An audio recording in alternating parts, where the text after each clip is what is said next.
everyone, welcome back to another episode. In this video, I'm gonna let you know the ways to use Lyft's Lux and Lux Black services. So in order to use Lyft's Lux and Lux Black services, you just have to follow the simple steps. Now to use the Lyft Lux and Lux Black service, you could follow the steps. Now first of all, you need availability. So you need to go to the Lyft website and check your location to see if the premium option is available in your area or not. Now, unfortunately, in my case, I do not have that. So I'm just going to instruct you.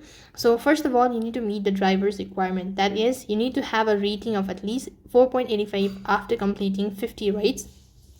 Now, driver in the city, black rides are available.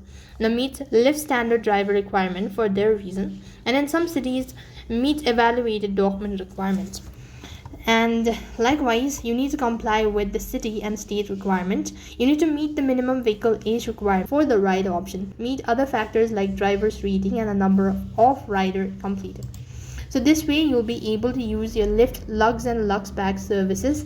That's all for this video. I hope the video was helpful. Make sure to like, share and subscribe to our channel. Thank you for watching. See you in the next video.